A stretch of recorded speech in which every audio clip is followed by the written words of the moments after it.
الولد ده عنده مهارة سرية نادرة قوي، اسمها Mirror Word Reversal. بالمهارة دي يقدر يحول أي مهارة من مهاراته اللي ملهاش لازمة لحاجة خرافية.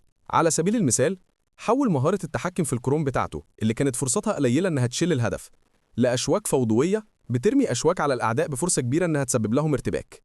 بس قبل ما يرجع بالزمن، بطلنا كان بالفعل محارب أسطوري.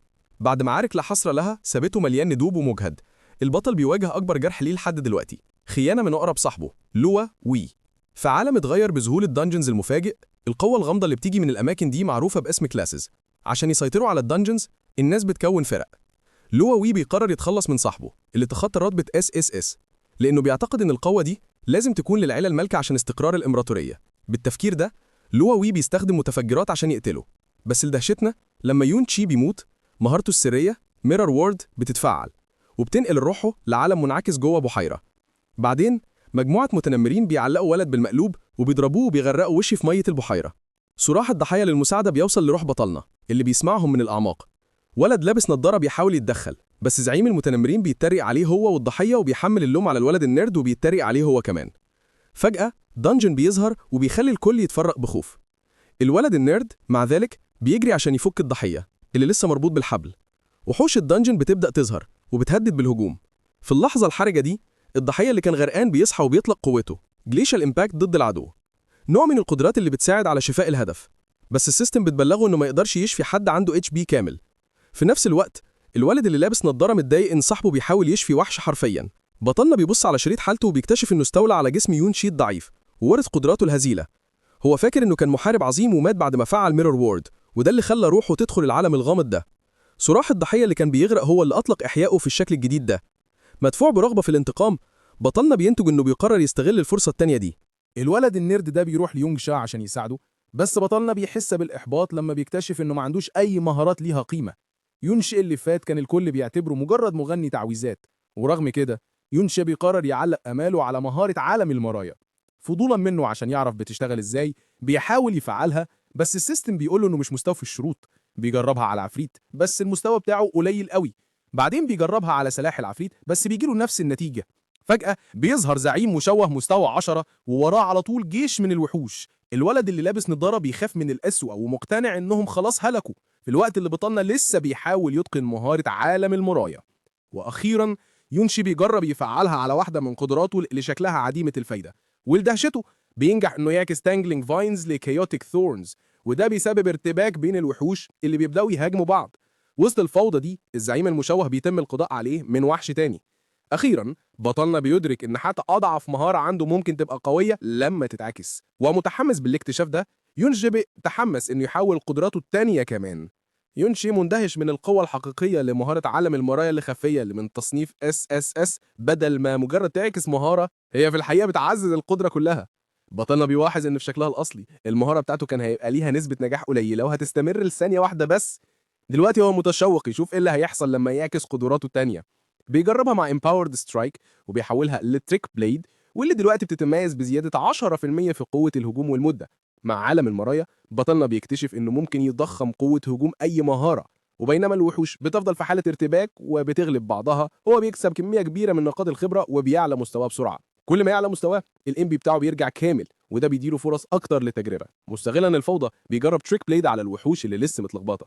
بطلنا بيستخدم عالم المرايا على مهاراته بشكل متكرر لحد ما الام بي بتاعه بينزل ل 12. في النهايه تريك بليد بتاعته بتحقق زياده 120% في قوه الهجوم وبتستمر لمده 44 ثانيه. ولما وحش عملاق بيهجم على يونشي، هو بيقابله وجها لوجه وبيضربه بقدرته المعززه. في الأثناء دي الولد النيرد بيتسمر مكانه وهو بيتفرج على بطلنا اللي مجرد شانتر وهو بيحارب وحوش كتير قوي بكل سهولة. بتريك بليد ينسو بيوجه ضربات أقوى 2.3 مرة من الأول. فجأة زعيم الزنزانة بيطلع من الأرض وهو عملاق ومستواه 21، بس بطلنا بيفضل ثابت مكانه وبيهاجم زعيم الزنزانة للأسف الزعيم بيطلع منيع ضد المهارة دي وبيرد بهجوم بمخالبه الضخمة. في لحظة شجاعة الولد النيرد بيتدخل عشان يحميه. لما يونز بيشوف كده بيفتكر صاحب قديم ليه من حياته اللي فاتت كان دايما بيتصرف بنفس الطريقة دي، بس الدرع ما بيستحملش كتير والنيرد بيطير في الهواء. فورا بطلنا بيجري عليه عشان يداويه وبيطلب من النيرد انه يستخدم جرعة صحة. وهو بيحط خطة سريعة، بطلنا بيطلب من تشاو تي انه يستنى، ومع ال8 ثواني بس فاضلين على تريك بلايد، ينس بيقضي على وحوش أكتر وبيكتسب مستويات زيادة، وبيرجع طاقته أو HP ومنى MP.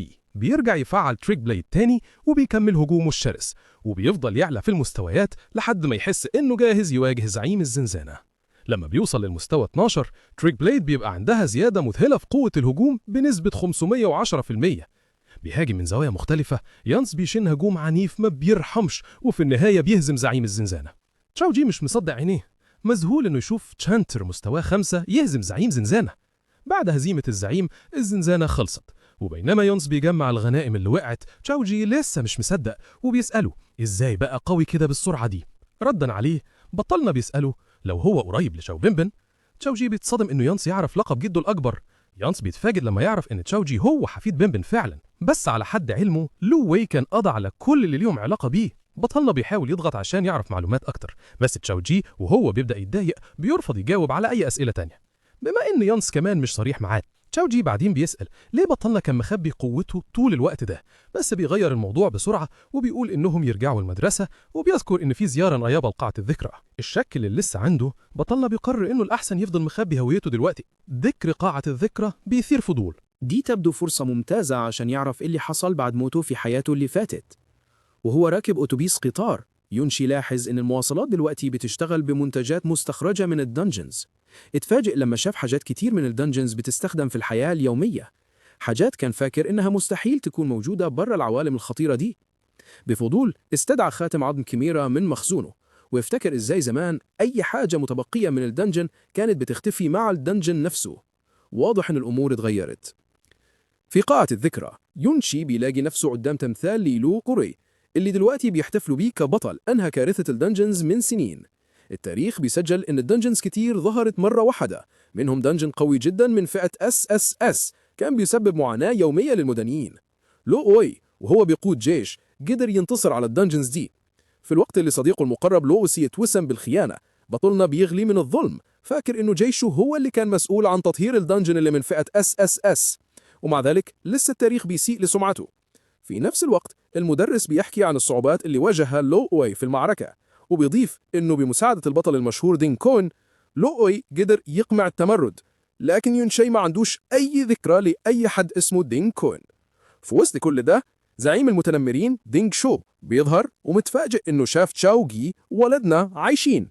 صاحبه بيخمن بسرعة إنه أكيد كان في خبير قريب عشان يطهر الدنجن. الطلاب بيتجمعوا حوالين دينغ شو متحمسين يعرفوا عن الدنجن الجديد. دينغ شو مع ذلك بيلوم تشاوجي إنه ورطهم في المشاكل.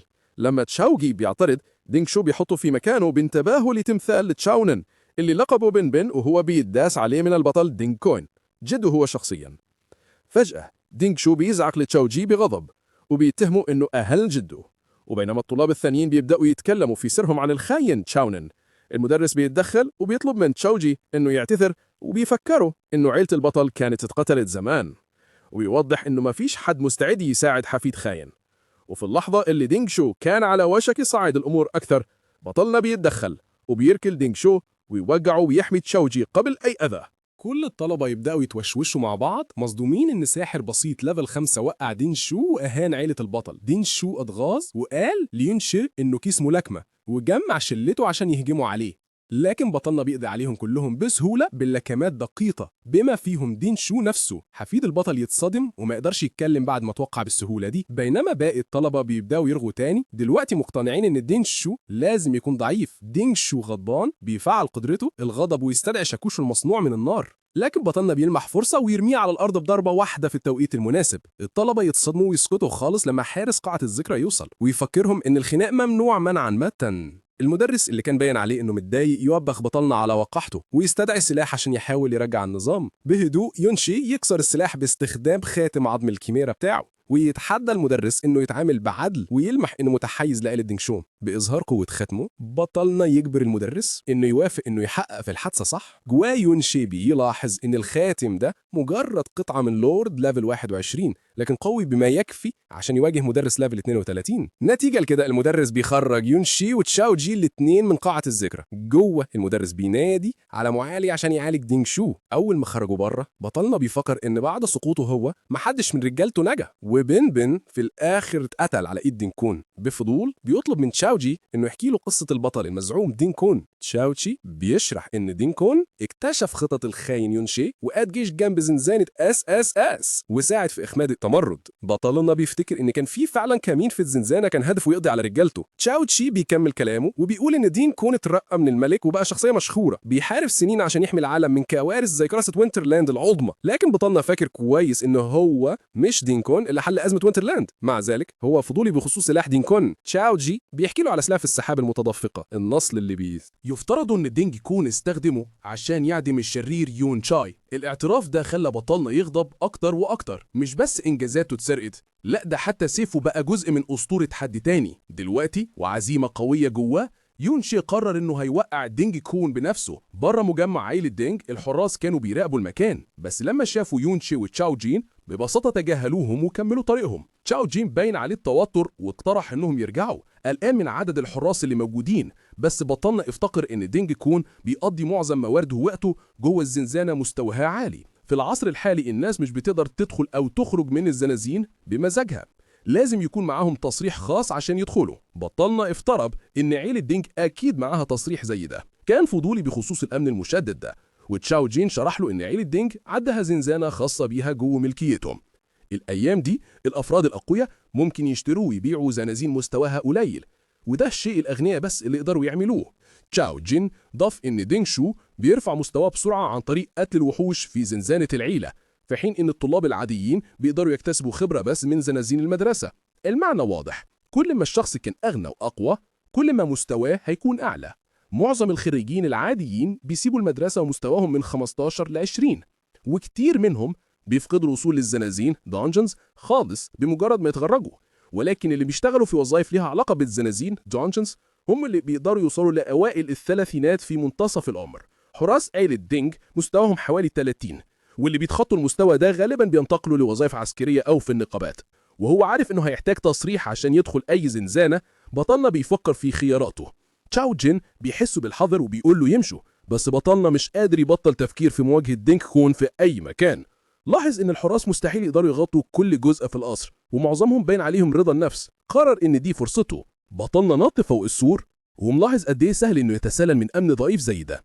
تشاو جين تردد، بس بطلنا شده على جنب وسأله لو هو فعلا عايز يغير حياته. اعترف تشاو جين إنه عايز، بس هو شايف إن ده ممكن بس لو قدر ينضم للنقابة. يونشي أصر إن الأفضل إنه يتصرف دلوقتي بدل ما يفضل مستني المستقبل، وبعدين مشي وساب تشاو جين ياخد قراره بنفسه. بعد لحظة صمود تشاو جين قام وتابعه. لما شاف فرصة بطلنا مسك تشاو جير ونطوا سوا جوه القصر. وصلوا بنجاح لمدخل الزنزانة الخاصة بتاعت عيلة دينج. جوه لقوا وحوش مستواها من 6 ل 8، مع إن الزنزانة دي أصعب من اللي فاتت بس فيها وحوش أقل. بطلنا شجع تشاو جير إنه يواجه وحش منهم وش الوش. مع إنه كان متردد تشاو جير رفع درعه والوحوش بتقرب منه. في الأول اتصعب عليه بس قدر يثبت مكانه. بطلنا شجعه إنه يرد الهجوم وفكروا إنه في ظهره. أخيراً تشاو جير كان مع شجاعته هاجم وقدر يهزم وحشة. بطلنا لاحظ إن تشاو جير طلع موهوب قوي. مشكلته الأساسية هي الخوف، وده بيخليه يلعب دفاع ويخاف بسهولة. بس فهم تشاو جير للمواقع المكانية كان مبهر، وده خلاه يتجنب إنه ياخد ضرر كبير. كل ما تشاو جير يحس إنه اتزنق يونشي كان بينط عشان يتعامل مع الوحوش. بعد المعركة تشاو جير اكتشف إنه رفع مستوى. بطلنا شرح إن نقط الخبرة تتوزع على حسب المساهمة. لو تشاو جير ما صدش الوحوش على الأقل مش هيستفيد كتير حتى لو يونشي هو اللي خلص عليهم. تشاو جير قال إنه بيوزع نقط السمات بتاعته بالتساوي، بس بطلنا نصحه إن اللي شايلين دروع عادة بيركزوا على الرشاقة.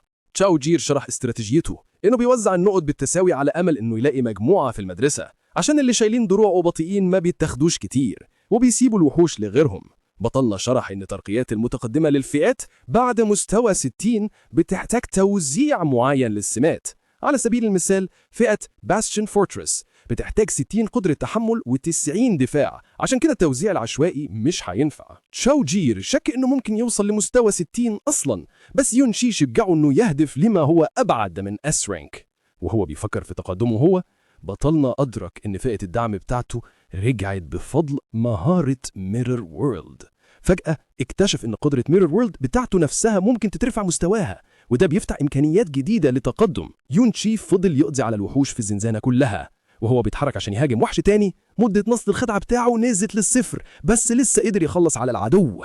المجهود ده خلاه مرهق، وده فكر بطلنا جسمه الحالي مش مستحمل المعارك الطويلة، ورغم كده هو بيوصل للمستوى 17 وبيكسب نقط خصائص وخبرة لمهارة ميرور ويلد بتاعته. ولما بيشوف حراس عيلة دينج فاميلي بيقربوا، بطلنا بينط بسرعة لمكان أعلى عشان يتجنب الكشف. تشاوزو بيقترح إنهم ينسحبوا بما إن مفيش غير وحوش قليلة فاضلة. بطلنا بيوافق ومدرك إن متابعة تعزيز تريك بليدز ومدته وهو بيراوغ الحراس ده كتير قوي عليه، وبيلاحظ كمان إن مش كل مهارات العكس عملية في مواقف القتال، وحاليا هو لسه محتاج 30% خبرة زيادة عشان مهارة ميرور وورلد تترقى. وبيتسائل يا ترى المهارة دي هتبقى قوية قد إيه لما توصل للمستوى التاني. وبعد ما بيقرر يدي على سيد الزنزانة عشان يزود تقدمه، يونشي بيدخل أعمق في الزنزانة، وهناك مهارات الكشف من الحراس بتبقى أكتر. وفي الآخر بيلاقوا سيد الزنزانة متأيد بالسلاسل وتحت السيطرة. بالنسبة لتشاوجو، دي أول مرة يشوف سيد زنزانة متأيد بالطريقة دي. مهاجمته دلوقتي هيجذب انتباه كتير قوي مع وجود حراس كتير كده، عشان كده بطلنا بيختار انه يقضي على الحراس الاول. بيلبس قناع وبيسيطر بسرعه على واحد من الحراس اللي بيراقبه واللي بيوافق يتكلم فورا. الحارس بيكشف ان في مخبأ لتصاريح الدخول ممكن يتلاقوا في اوضه مكتب السيد الكبير، وبيأكد انه بيقول الحقيقه لانه شاف السيد الكبير وحارسه ماشيين بالتصاريح دي، واللي هي للاستخدام المؤقت بس من غير مساعده،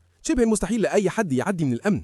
يونشي بيضغط عليه عشان يفضي مخزونه ويتأكد إنه مش مخبي أي حاجة. ولما بيطلعوا بره، الحنجرس بيشرح إن طمع عيلة دينج فاميلي بيخليهم يجمعوا كل نقطة قيمة وما بيسيبوش وراهم غير الحاجات العالية. بطلنا بيقدر ياخد مهارة جديدة من كتاب مهارات الحارس، وبيشقوا طريقهم لحد حافة السكن الداخلي، وهناك الحراس مش ضروريين بما إن كل اللي جوه ما عدا جاو فوق المستوى 30. التصاريح اللي محتاجينها محطوطة جوه السكن الداخلي، بس رئيس العيلة اللي مستواه 42 موجود جوه دلوقتي. السيد الكبير والرئيس الثالث الاتنين فوق المستوى 50 مسافرين في شغل. الحارس بيقع مريبا، وبطلنا بيقرر يرجع الزنزانة لوحده عشان يستدرك رئيس العيلة. ولما بيوصل لسيد الزنزانة المتأيد، بيدرك إن السيد ده متأيد بسلاسل مستوى عالي عشان يحافظ على استقرار الزنزانة. ولما بيشوف حارس وحيد بيراقب الآلية، بطلنا بيقضي عليه بسرعة وبياخد سلاسل القتال اللي مستواها 60. ومع إن سيد الزنزانة دلوقتي اتحرر وبدأ يقوم، الفوضى على وشك إنها تحصل. في نفس الوقت بره، رئيس عيلة دينج بيبدأ يبعت حراس جوه الزنزانة. واثق في الإلهاء اللي عمله، بطلنا بيجهز إنه يدخل السكن الداخلي بسهولة أكبر.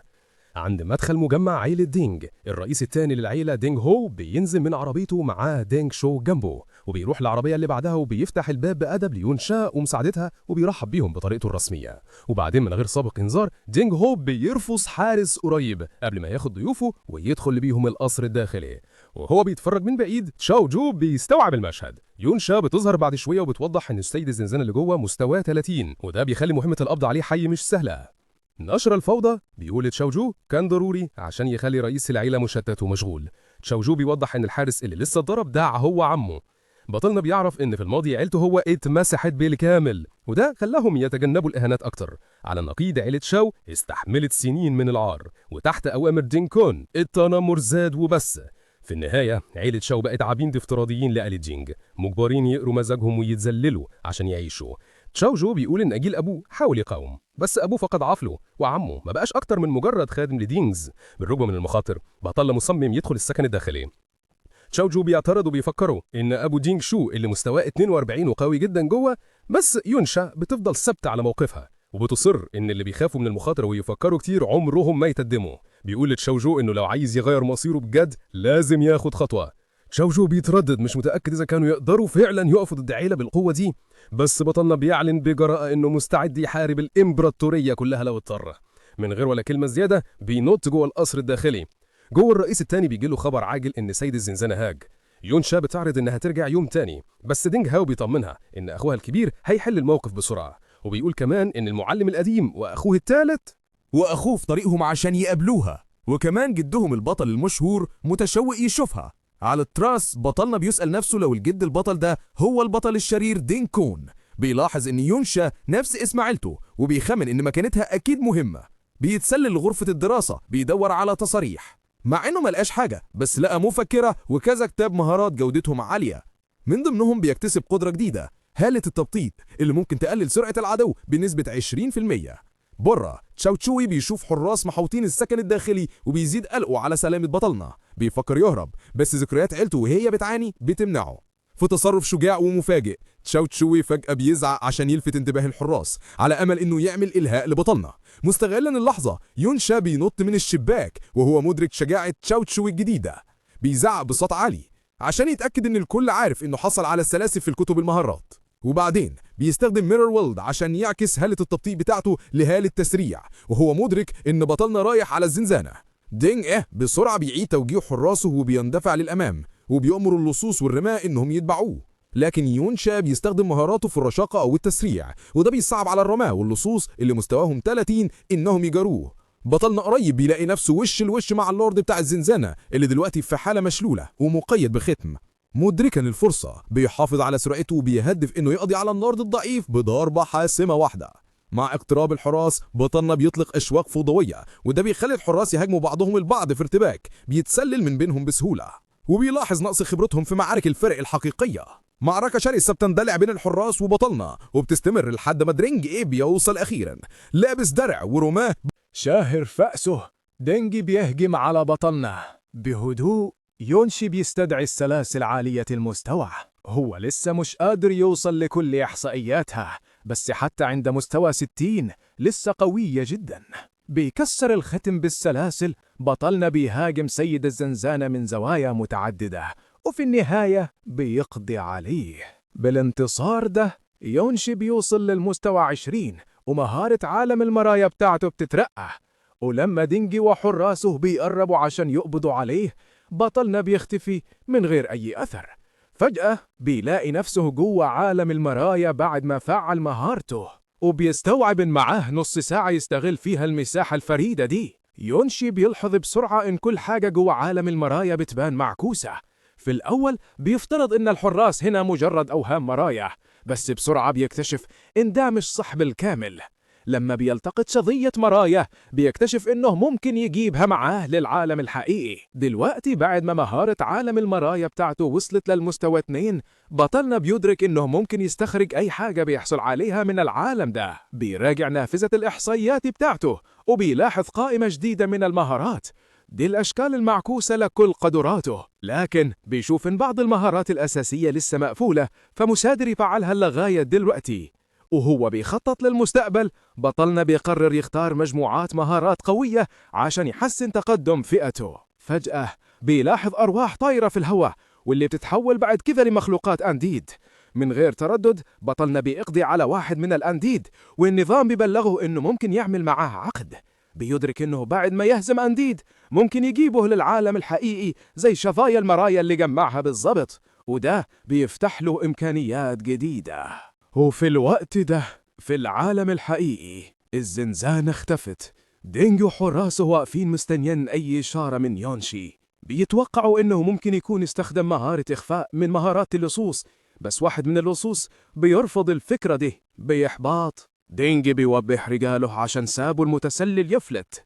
فجأة بطلنا بيظهر تاني وراهم بالضبط أول ما وقت المشي في المرايا بيخلص. دينج بيزعق في حراسه عشان يمسكوه، بس بطلنا بسرعة بيستدعي جيش من مخلوقات الأنديد. مع إن الكل بيصاب بالذعر، واحد من الحراس بيشاور إن الأنديد دول مستواهم 20 بس، وفي الوقت اللي دينج بيدي معمرة عشان يمسكوه يونشي بيكون خلاص فلت.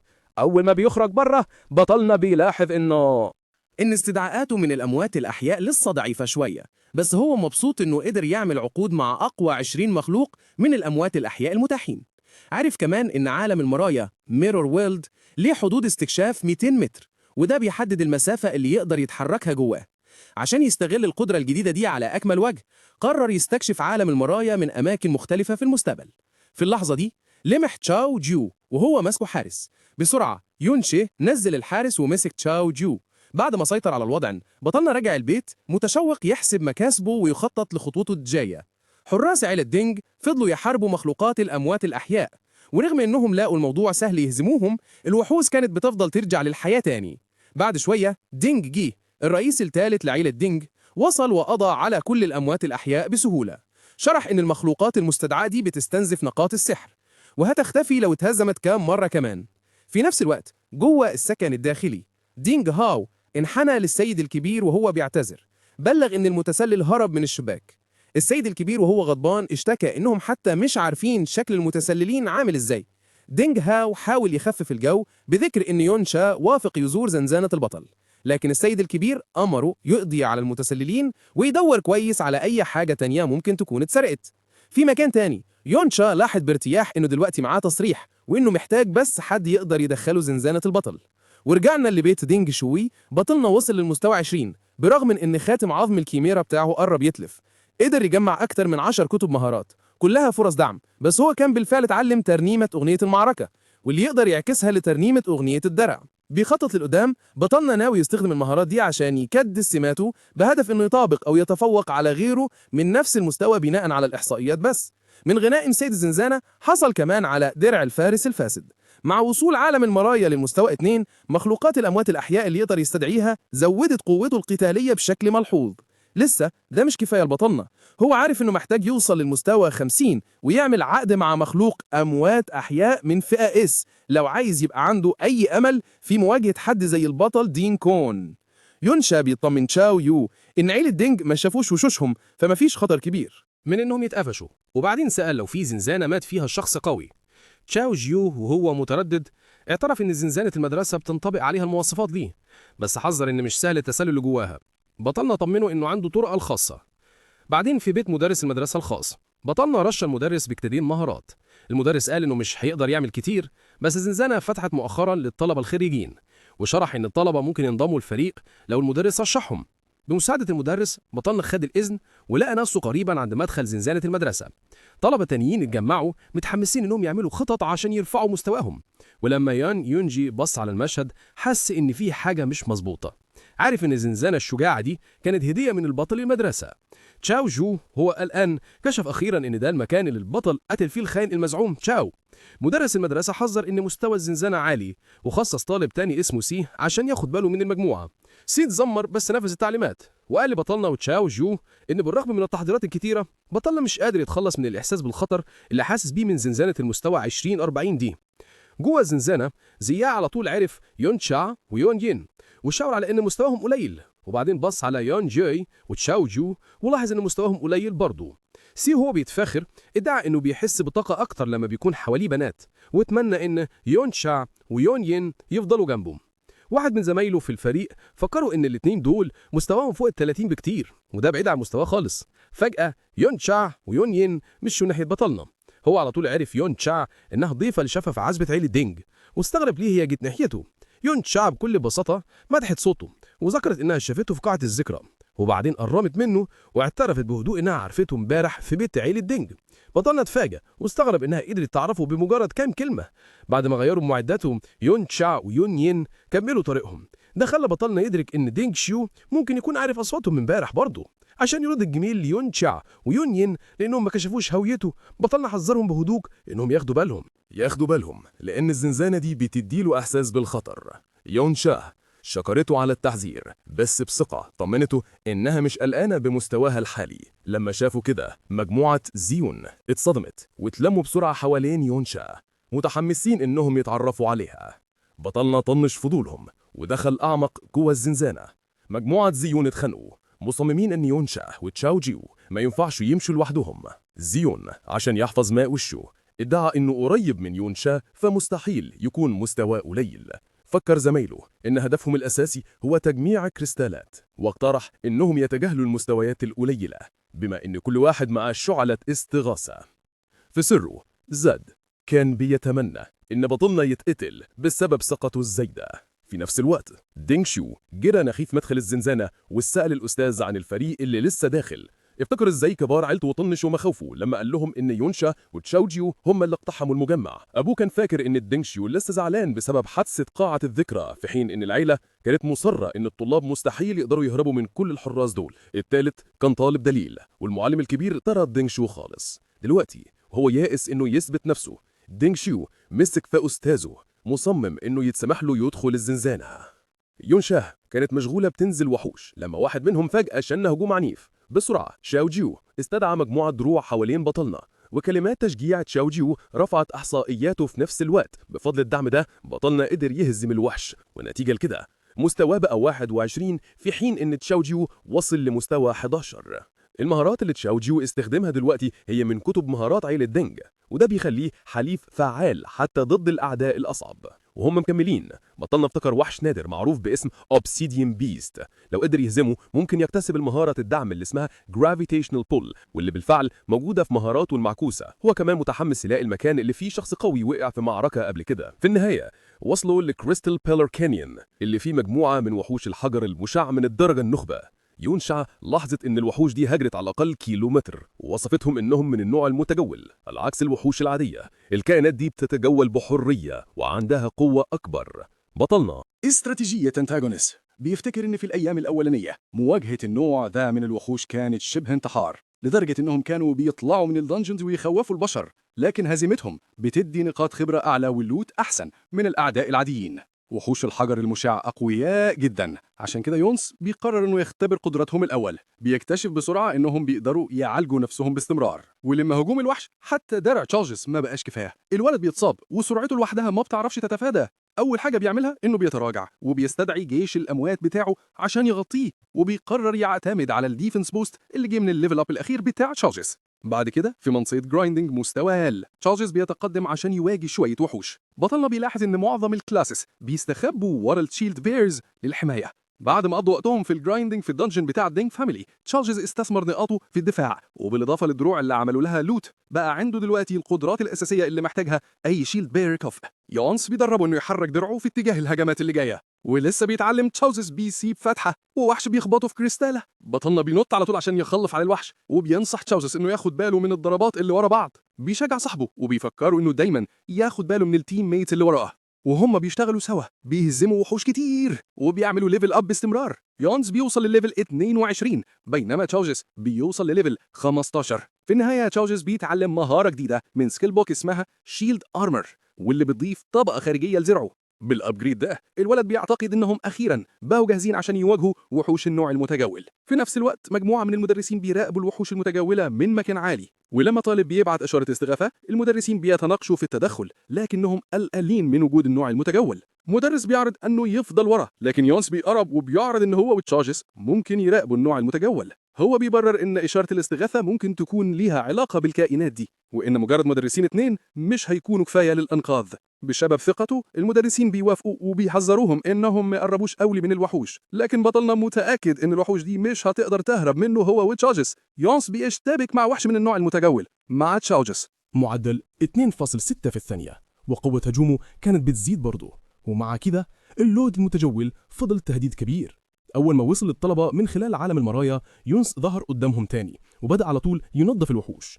بعد ما شكر تشاو جيوي فضل يتنقل بسرعة بين العوالم، بيضرب الأعداء مع كل دخول وخروج عشان يقدر يتعامل مع الموجة اللي ما بتخلصش من الأنواع المتجولة. هو طلب تعزيزات من يونس وتشاو جيوي وهم استجابوا بسرعة.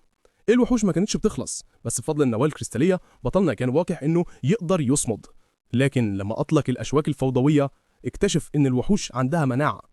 كل اللي حواليه مدرسين وطلبة كانوا بيتفرجوا وهم مصدقين قوة يونس الخارقة. كل وحش كان بيهزمه كان بيجيب له خبرة أكتر ورفع مستواه بسرعة تاني. أدرك قد إيه ممكن ينمو بسرعة في المعركة دي. هي مذهلة بقوته ما كانتش مصدقة إن ده نفس الشخص اللي كانت بتعتبره مجرد حرامج. وهو بيتنقل ببراعة بين عالم المرايا والواقع، بطلنا قضى على وحش وروحش ورفع مستواه ل 28. لايلي حاولت تطمن الباقيين وتقول إن يونس مجرد طالب، بس كان مستحيل يتجاهلوا موهبته. للأسف اللورد المتجول شن هجوم مدمر كاني. بطلنا تهرب بصعوبة، عارف إن أي ضربة مباشرة هتكون قاتلة. حركة اللورد هددت آخر حاجزين درع، لو قرب أكتر من كده حتى دول هيتفتتوا. حست لايلي بالخطر وحست الكل إنهم يخترقوا الصفوف والوحوش أقل، لكن الطلبة والمدرسين اترددوا خايفين إن تحريك الذراع هي عرضهم للخطر. بس يونس طلع لقدام وعرض حل، هو هيجذب انتباه اللورد المتجول ويدي فرصة للكل إنه يهرب. لايلي عبرت عن قلقها، بس بطلك كان عارف إن سيب اللورد المتجول من غير سيطرة هيؤدي لكارثة أكبر، لأنه هيجمع وحوش أكتر وهيوصل للعالم الخارجي في الآخر. بعزيمة يونس خد قراره، كان هيقضي على اللورد المتجول.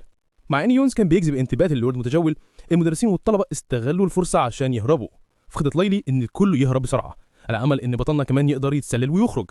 في نفس الوقت جوجو وهو حاسس بالعجز قلقان على مصير بطلنا. دينجو بيضحك بالسخرية وبيقول إن كلام شو جوي صح. دينكون فعلا وصل للسلطة لما غدر بشو إن، بس هو بيسخر. كل ده ملوش لازمة. شو إن اتوسم إنه خاين للإمبراطورية ومحدش فارق معاه إذا كان أبو شوجو يتجنن ولا لو باقي أفراد العيلة ماتوا. بيقول لشوجوي إن عيلة شو كلها عارفة الحقيقة دي، وبيأمرهم كلهم يركعوا.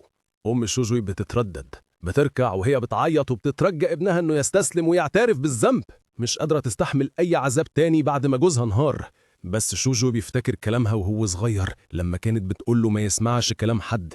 لما دينج شوي بيفقد صبره وبيتحرك عشان يرفض شوجوي ويخليه يستسلم، شوجوي فجأة بيمسك رجله وبيخبطه في الأرض وبيعلن إنه عمره ما هيركع. لما دينج شوي بيستدعي شاكوشو وغضبه، شوجوي بيرد عليه بدرعه وبيزعق عشان الكل يسمع إن عيلة شو أحفاد أبطال. شوجوي بيوجه لكمة قوية لدينج شوي، وده بيلفت انتباه دينجي اللي فضوله بيزيد أكتر وأكتر. شو في نفس الوقت مش مصدق إزاي كيس الملاكمة بتاعه القديم بقى قوي كده فجأة، وبيهجم على شوجوي وهو متضايق. المرة دي شوجوي بيصد كل الهجمات بسهولة وبيوقع دينج شوي على الأرض بضربة قوية. في نفس الوقت في عالم المرايا، يونسي في معركة شرسة مع بنبن بيدرك إنه بيشوف قوة بنبن الكاملة وإن الفرق بينهم كبير قوي. لو بنبن ما كانش من فئة الدفاع وما كانش عنده وعي ذاتي، بطلنا كان هيبقى في ورطة بجد.